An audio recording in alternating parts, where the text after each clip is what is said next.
Hello friends, welcome to this new video.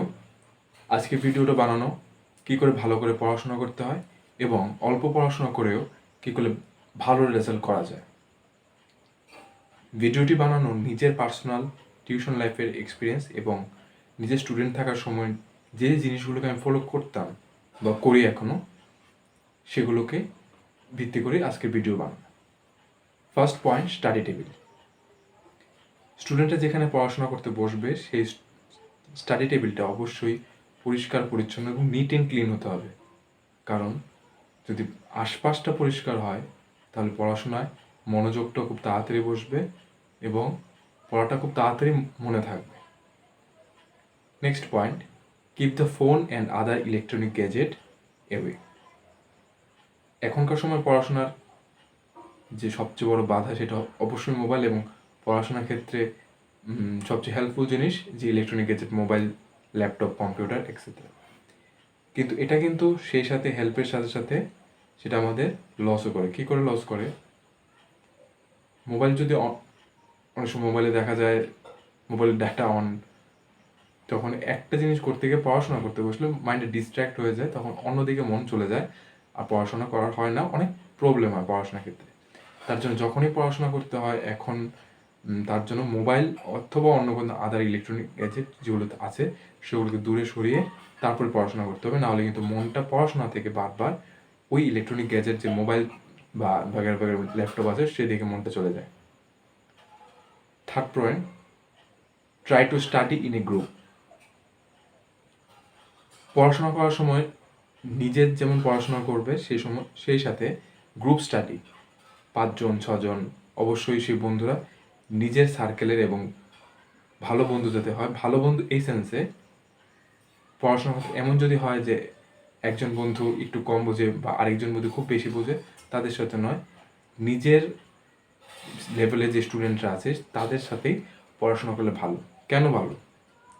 অনেক সময় হয় পড়াশোনা করলে নিজে নিজে মনে হয় আমি এটা পাচ্ছি না, যদি আমি আরও দুজন থেকে বুঝতে চেষ্টা করি তাহলে হয়তো তারা আরেকটু বেটার কিছু এক্সপ্লেনেশন দেয়, বা এক্সাম দিতে হলেও দেখা যায় যদি আমি আরও 3 জন 4 জনের সাথে যদি আমি কম্পেয়ার করি নিজেকে, তাহলে হয়তো নিজের লেভেলটাও বোঝা যায়। তার জন্য গ্রুপ স্টাডি, অর্থাৎ যেটা ব্যাচে পড়ে বা এক্সাম, সেটা অবশ্যই মাস্ট ইম্পর্টেন্ট একটা জিনিস পড়াশোনার ক্ষেত্রে নিজেকে অ্যানালাইসিস করার জন্য। Next point, make a plan and keep a goal. পড়াশোনা করতে হলে অবশ্যই গোল রাখতে হয়। কেমন গোল? সাপোজ আমি এমন একটা টার্গেট করতে পারি যে এই চ্যাপ্টারটা আমি এই 1 সপ্তাহের মধ্যে শেষ করব। এমন টার্গেট রেখে যদি আমি পড়াশোনাটা কন্টিনিউ করি, তাহলে আমার টার্গেটটা যদি ফিল আপ না হয় তাহলে একটা তাড়া থাকবে যে ওই চ্যাপ্টারটা শেষ করা। তার জন্য একটা প্ল্যান রেডি করতে হয় এবং একটা গোল রেডি করতে হয়। সবচেয়ে ভালো যদি আমি টেবিলের সামনে যদি আমার গোলটাকে সেট করি, যে আমি ম্যাথসের এই চ্যাপ্টারটা আমি নেক্সট 1 মান্থে anyhow by hook or by crook আমি আজকে এই 1 মান্থের মধ্যে শেষ করব। তার জন্য টিচারদের হেল্প, অনলাইন হেল্প, আদার বুকসের হেল্প, যেভাবে হোক আমি শেষ করব কী করে? ভালো করে শেষ করব। এমন না যে আমার টাইমের মধ্যে আমি খুব তাড়াতাড়ি শেষ করে দিলাম, একটু জায়গা বাদ দিলাম, স্কিপ করলাম না। চ্যাপ্টার শেষ করতে হলে ভালো করে চ্যাপ্টার বুঝে তারপরে চ্যাপ্টার শেষ করতে হয়, নাহলে কিন্তু পরবর্তী সময়ে যে সময় পড়া থাকে তখন কিন্তু প্রবলেম হবে বা এক্সামে অনেক প্রবলেম হতে পারে। Next point, revise and practice. প্রতিদিন নতুন জিনিস শিখলে হবে না, পুরান যে জিনিসগুলো আছে এগুলোকে রিভাইজ করে তারপর নতুন জিনিস পড়তে হয়। সাপোজ আমি একটা চ্যাপ্টার আজকে পড়লাম, আমার মোটামুটি হাফিলি অ্যানুয়াল এক্সামের মধ্যে 6 মান্থসের গ্যাপ থাকে। 6 মান্থসের মধ্যে আমি হাফিলি পরীক্ষার ফার্স্ট মান্থ আমি একটা নতুন চ্যাপ্টার পড়লাম, নেক্সট আর 2 মান্থস পরে আমার সেই চ্যাপ্টার পড়তে আমার স্টক হলো 4টে চ্যাপ্টার। এবার দেখা গেল আমি 5th চ্যাপ্টারে যাচ্ছি, বাকি 4টা চ্যাপ্টারে কিছু পড়া মনে নেই। 5th চ্যাপ্টারটা নতুন ঠিক আছে, বাট পুরান যে 4টা চ্যাপ্টার আছে যেটা শেষ করা হয়ে গেছে আগে, সেগুলো পড়তে হবে, না হলে কিন্তু পরীক্ষার আগে মনে হবে সবগুলোই নতুন, একদম ফ্রেশ। তার জন্য নতুন পড়ার সঙ্গে সঙ্গে পুরান পড়াগুলিকে অবশ্যই পড়তে হয়। তার জন্যে আমি যেটা করে থাকি স্টুডেন্টদের পড়ানোর ক্ষেত্রে, নতুন চ্যাপ্টার পড়ানোর সঙ্গে সঙ্গে পুরান চ্যাপ্টারও কিন্তু এক্সাম নেওয়া বা রিভাইজ দেওয়া সেটাও করে থাকে। কারণ শুধু নতুন চ্যাপ্টার নতুনের দিকে গেলে হবে না, পুরানগুলিকেও সঙ্গে নিয়ে চলতে হবে। কারণ এক্সামের ক্ষেত্রে বিশেষভাবে দেখা যায় পুরানগুলি কন্টিনিউ রিভাইসে না থাকলে এক্সামের আগে এটা মনে হয় পুরান চ্যাপ্টারগুলো ফ্রেশ, একদম ফ্রেশ, তখন কিন্তু প্রবলেমটা আরও বাড়ে। আর ম্যাথসের ক্ষেত্রে যেটা ইস্যু হয়, মেইন ইস্যু, পুরান চ্যাপ্টারগুলো প্র্যাকটিসে না থাকলে কিন্তু নতুন চ্যাপ্টারে গেলে অনেক বেসিক জিনিস মনে না থাকলে অনেক অনেক প্রবলেম হয়। তার জন্য রিভাইস অ্যান্ড প্র্যাকটিস একটা বিশেষ একটা পয়েন্ট পড়াশোনার ভালো রেজাল্টের ক্ষেত্রে। তার জন্য আমি একটা কথা মানে মোস্ট একটা কমন কথা যে স্টাডি স্মার্ট নট হার্ড। অর্থাৎ পড়াশোনা কিন্তু সারাদিন যদি বসে পড়াশোনা করতে থাকি এরকমভাবে নয়, অল্প সময়ে অল্প পড়াশোনা করেও কিন্তু ভালো রেজাল্ট করা যায়, সেটা যদি ঠিকঠাক থাকে এবং সিস্টেমেটিক ওয়েতে পড়াশোনা করলে। Next point, skip but what to skip, how to skip. পড়াশোনা করতে গেলে, ভালো রেজাল্ট করতে গেলে, ভালো করে জানতে গেলেও মাঝে মাঝে কিছু জিনিস বাদ দিতে হয়। বাট কি বাদ দিতে হবে, কি করে বাদ দিতে হবে? অনেক সময় দেখা যায় নতুন কিছু এমন জিনিস, কোনো কঠিন জিনিস হয়, সেগুলি করতে গিয়ে পুরান জিনিস মনে থাকে না, পুরান জিনিসের প্রতি ইন্টারেস্ট চলে যায়। স্টুডেন্টের ক্ষেত্রে বুঝতে হবে যে 100বার 100% ট্রাই তো করতে হবে। যদি মনে হয় যে 100% ট্রাইয়ের পরেও না হচ্ছে না কোনো একটা জিনিস, তাহলে সেই জিনিসটা বেটার টু স্কিপ, একটা অপশন আছে বেটার টু স্কিপ।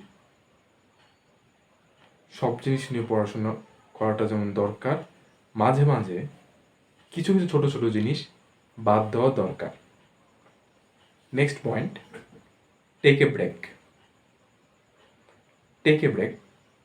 পয়েন্টটা থেকে বোঝা যায় যে একটা গ্যাপ নিতে হয়। কিসের গ্যাপ? এমন আমি দেখলাম যে সারাদিন পড়লাম বা সারা সন্ধ্যা পড়লাম, কিন্তু কনসেন্ট্রেশনে কিন্তু প্রবলেম হয়। তার জন্য পড়াশোনার মাঝে মাঝে, সাপোজ আমি 1 আওয়ার পড়লাম, তার মধ্যে 10 মিনিটসের গ্যাপ, আবার 1 আওয়ার পড়লাম, দেন 10 মিনিটসের গ্যাপ।